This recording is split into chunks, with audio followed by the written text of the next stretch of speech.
Hey guys, subscribe for daily content. And if you're shopping for gear, make sure you check out the description for the newest items at some of the very best online retailers. There's also links for some of the items that I personally recommend. Thanks! What's going on YouTube? Metal Complex here, and today I've got another interesting knife review slash knife overview to share with you guys. This is the new Sniper Bladeworks TOG. Now, these are available currently for pre-order alongside a bunch of other stuff that they have recently released. I'm trying to get these reviews out during this time so that people who want to check this stuff out can. There'll actually be a link down in my description where you can check this out if you want to. Early birds do get a discount, so keep that in mind, but all the information will be linked down below if you want to check it out. Thanks so much to Sniper Bladeworks for providing this knife review. I don't get to keep this knife. This will go back when I'm done. Thanks to my patrons for supporting me, and please make sure to follow me on Instagram at metal_complex. So if you're familiar with my channel, you probably remember when I reviewed the DMF, which is absolutely my favorite knife from Sniper Bladeworks, and we're going to talk about that knife here in just a little bit. But let's get some specs first. This is a big old chunky boy for sure. We have 8¼ inches. Man, let me tell you, 8¼ inches. This knife feels substantially larger than 8¼ inches, and it's because of the curvature, it's because of the thickness of materials and the overall presence of the knife. This is a big knife. When you hold it, you're gonna feel it. It feels like a tool. It feels like a very robust tool.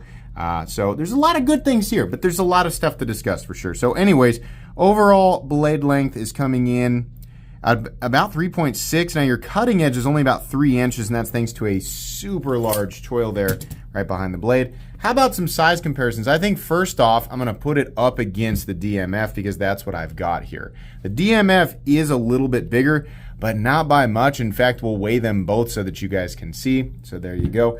How about up against some more common stuff? Any custom skills you can find down in the description listed under Original Goat and others. So up against the AD10, and you can see here, the only reason that this knife might look the same or shorter is because it is sort of boomerang shaped.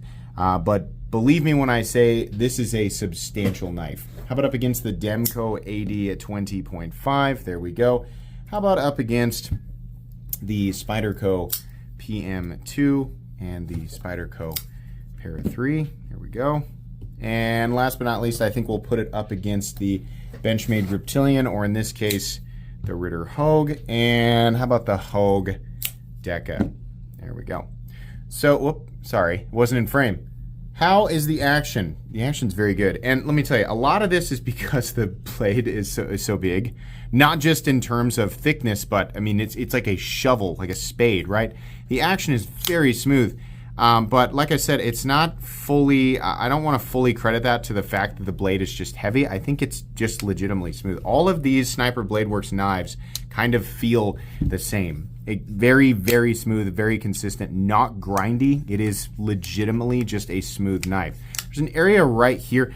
There's so much blade. When I disengage this, you can see me being a little bit hesitant because I know even at a slow rate of speed, a blade like this, and even with it being pretty thick behind the edge, I don't want all of that weight coming down behind the edge on my finger. So you can catch it very easily actually in the forward choil, but you'll know what I mean when you handle this.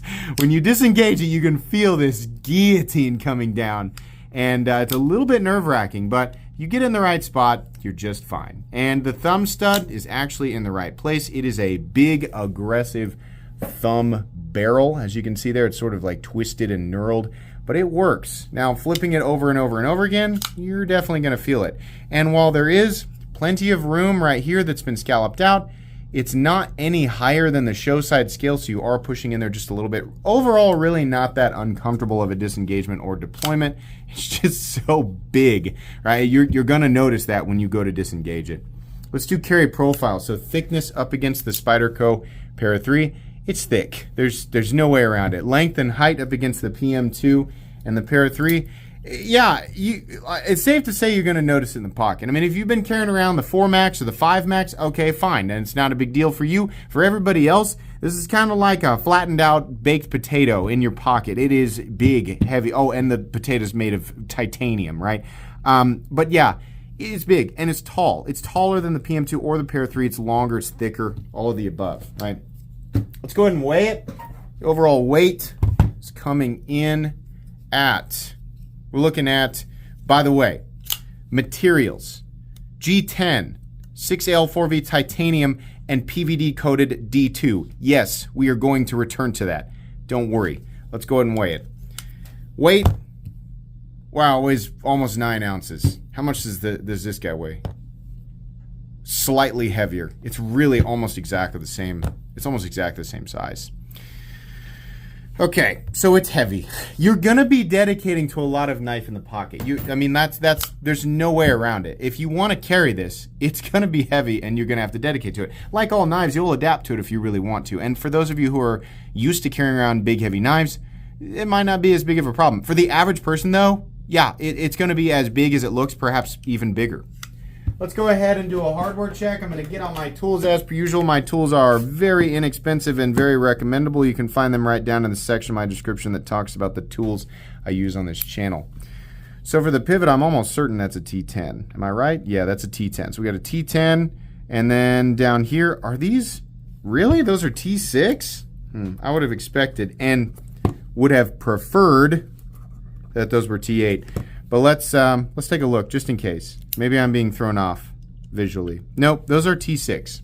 So we got 3 T6 screws on each side, and we got 3 T6 screws for the pocket clip, and only it's right-handed only, right? T6 for the lock bar insert screws as well, and for the thumb stud. So this is like they're making sure that everybody knows this is a right-handed knife. I would have preferred T8, and I would have preferred 2 less screws, but okay. You'll still be able to take it apart. In fact, it will be very easy to disassemble and maintain. As long as you have the right tools for the job, you should be good to go. How about blade stock thickness? My guess is that is about 1/5 of an inch. Actually, maybe it's thicker. No, it's about 1/5 of an inch. Okay. We're looking at a little bit thicker than like a Hinder XM24. Pretty thick. Okay, meat and potatoes time. The Sniper Bladeworks aesthetic, once you see it, you can't unsee it. You know what a Sniper Bladeworks knife looks like from that point forward. They really are unique. Have there been knives with similar ergonomic lines? Yeah, but not many. The way that these look is the distinct characteristic that kind of sets them apart from other knives. And for a lot of people, this is just what draws it to them. It's not just the look, but the reason they're shaped like this is because it's ergonomic. It really is. That's one of my favorite things about this guy. It is ridiculously ergonomic. Now, one of the things that I prefer about this knife is the contouring of the scales. This knife has that same feel, but the scales are flat. Now, the edges have been chamfered down a little bit, and that's fine. It's not quite the same experience, but it is comfortable. You can lock in. And man, once you're locked in, choked up, it's okay. I can feel that build just a little bit, not bad. Choked up, it's okay. It definitely does feel like a brick. I'm choked up. Choked back in the standard hammer grip position, which is honestly not how you're going to be holding this very often unless you're like, chopping with it, which I would not recommend, by the way. This is a folding knife. Choked up, though, very comfortable. I like a good lock-in, and this is a very well-done forward choil. You're very safe in this position. Your finger cannot slide up on the edge of the blade unless you are trying to do that, right? So that's great. Sorry, I guess I'm spit. Or wait, that was debris. I thought I spit on the knife. I didn't. I guess it was just debris. Anyways, we have simple G10. Honestly, it's a little bit boring. It's something I prefer about this guy is it's a little bit more dressy. That's contoured. There's a pivot collar. This doesn't have any of that. It's just a piece of G10. It's not milled out or anything like that. It's just G10. Okay, that's fine. Man, I really, at this point with it being such a big knife, I think myself, and you guys let me know, I think I would just prefer that the whole thing was titanium. I just, the front side G10 scale, yeah, it reduces the weight a little bit, but I mean, it's almost like, man, if I'm carrying over 8 ounces, 8.5 ounces, honestly, at that point, it's like you might as well just go for it. Like the next 5 to 6 ounces, I don't know that I even really care. I mean, the people who are going to pick this stuff up, they kind of want that beefiness. They want that chunkiness. Now, that could potentially add to cost, which would definitely be a problem. Believe me, we're going to get to that. But I think I would have preferred that the whole thing was tie. I think that they should consider making editions of these knives that are full titanium. You might as well go for it, right?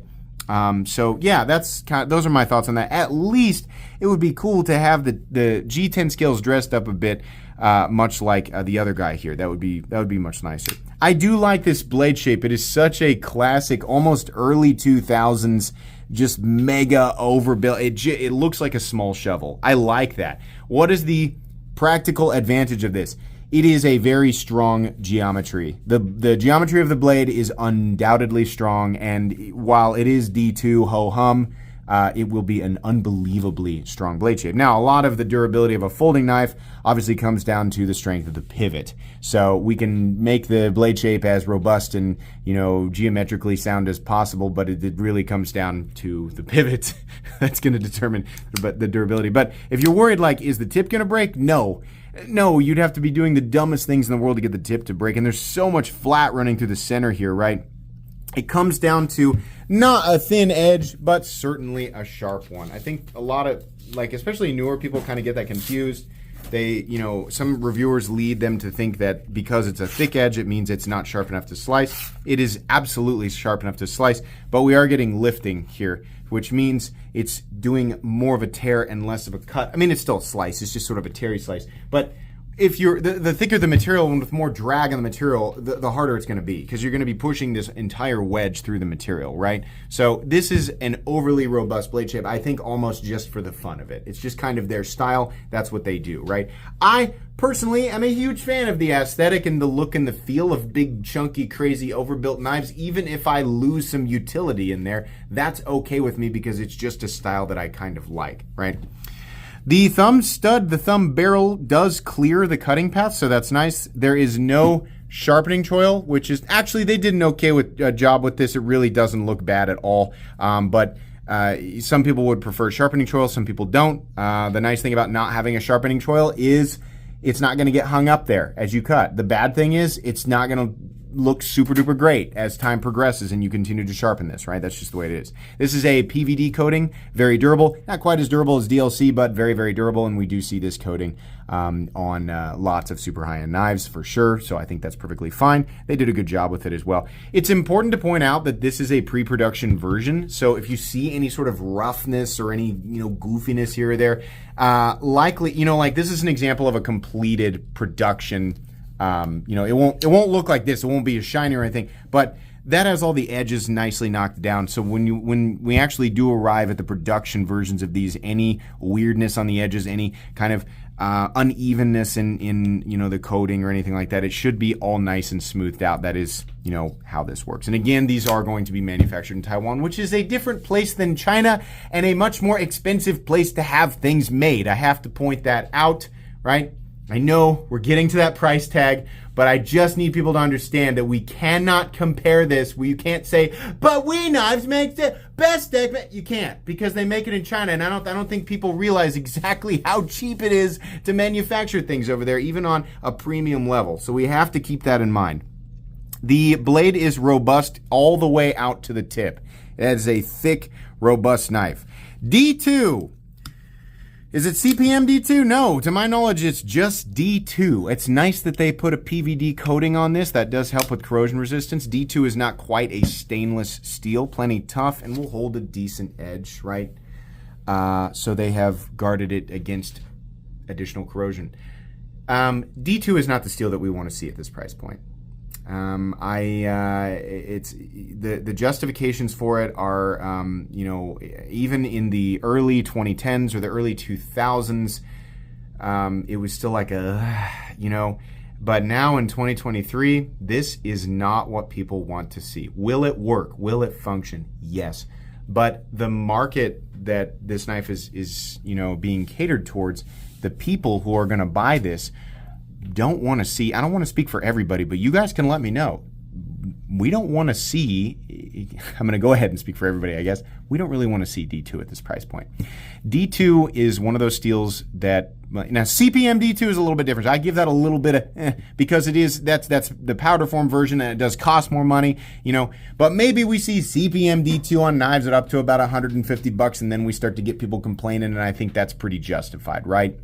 But D2? I don't like seeing D2 on really anything. I mean, even if we have the rest of the thing, it's manufactured in Taiwan, it's got titanium on it, it's got good fit and finish. Great. Those are all elements of, a premium knife. But that doesn't make up enough of the cost to justify the use of D2 steel. We should have at least seen S35EN, which is what we're seeing here, right? At least something like that, a premium stainless steel on something like this. That's the type of steel that people like to see, right? But again, when it comes down to performance, yeah, D2 is going to be just fine. It's a plenty tough steel, and you know, for people who are going to take this thing out and really beat on it, D2 is going to work. But I'm not so sure that those people make up the majority of the people who are picking this up, because the truth is using S35EN will also work with those people, but also gives you that premium feel. It's stainless, so it's going to look better over time, right? And it's in a different category. It's also powder formed, right? So yeah, and you know, to be fair, this knife does cost more, right? They've got a nice finish on it, and they've contoured the scales, right? But there's some other elements there that could have helped push that price up to where this one is. That's my thoughts on D2, and I feel like that's going to be shared almost unanimously, is that D2 is just a completely inappropriate steel to have at this price point. So yeah, you got to say it. On the back here, we have a couple of standoffs, and any thoughts of being able to touch the blade are eliminated because it's so deep in there, but they are, you know, it's also clearing these standoffs, which you can just barely touch, so we're fine there. Very plain backspacer, nothing going on here. This is actually a lanyard barrel. You can see the barrel, the lips of the barrel all the way through. Pocket clip, extremely basic. It is titanium, to my knowledge. Yes.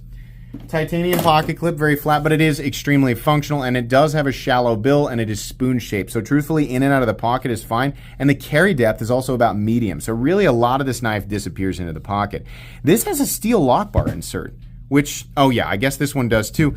But I remember there being versions of these knives that did not have that, so that's nice. The titanium is very flat and very plain, but this, truthfully, is just kind of their style. Admittedly, at this price point, I would like to see something else. I would like to see a little bit of designiness, a little bit of extra something else going on here. It's really just flat tumbled tie. This really does look and feel kind of like an overbuilt knife from the early to late, maybe mid to late 2000s, right? Or maybe like early 2010s, I guess, was when the peak of the first overbuilt wave that I remember was taking place, right? But yeah, again, that's just their style though. That could be aesthetic, design choice. So, I mean, we see that a lot even in, 2023. We see what's referred to as the minimalist aesthetic, and it's just flat, tumbled high. So I guess that comes down to preference, but there's just not a lot going on here as far as machine work. It's just flat titanium. So we have the steel lock bar insert, which doubles as the over travel stop. That's nice. Lockout. Actually, let's take a look here.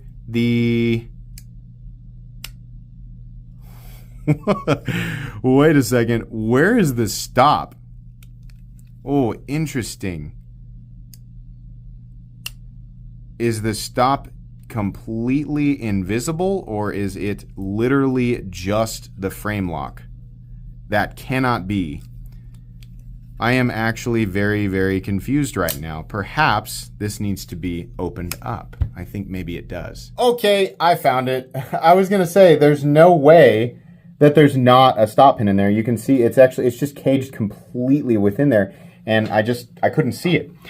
Interesting though, we have what appear to be steel bearings. Now there is a plate, so these are not just running on the inside of the G10. This plate is actually housed in here, and then you can see it's wearing a race on the inside, that's good. That's what you want. And people are gonna ask, well, is that plate titanium?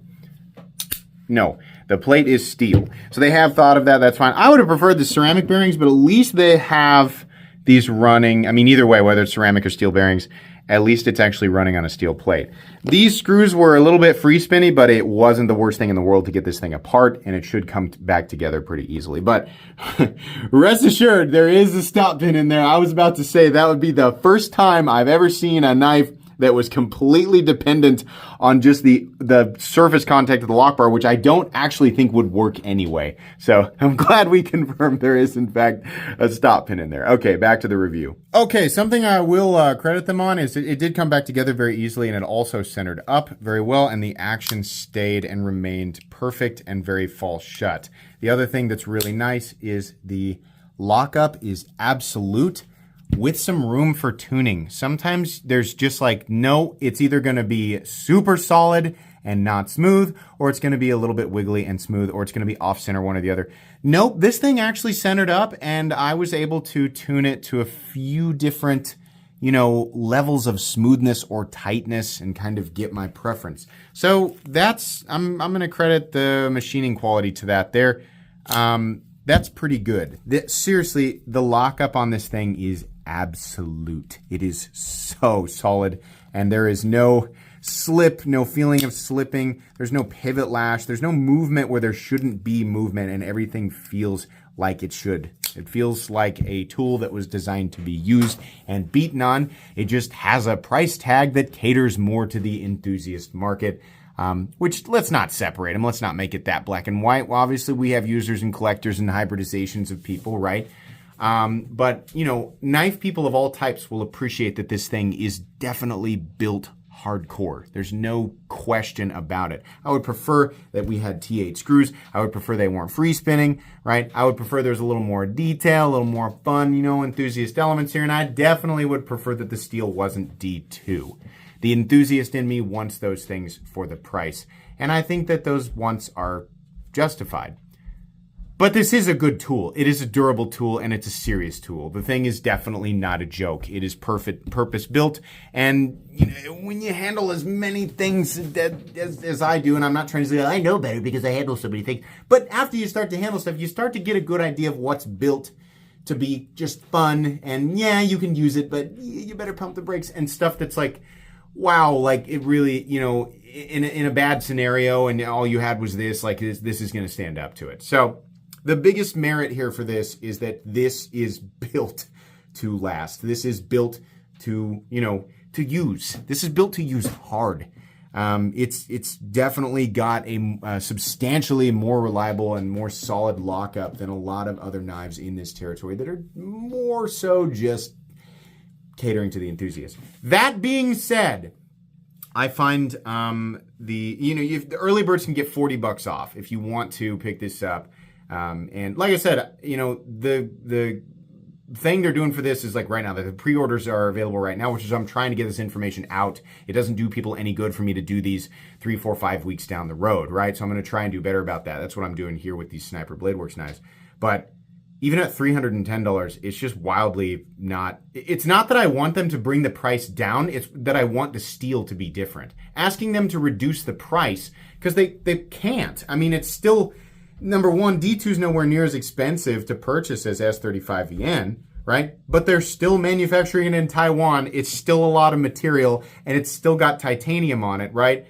So while this, in a lot of ways, doesn't seem as precision machined and this or that as a lot of other knives that we have available to us in this territory, there are some factors here that limit them and make it to where they can't price it as low as some people think it should be. So the answer is not bring the price down to match all other D2 steel knives, right? What are they supposed to do? Make this a $70 knife? No, absolutely not. I know we're going to have people saying that in the comments, and those people are wrong and just don't have a grasp of what the right answer is here.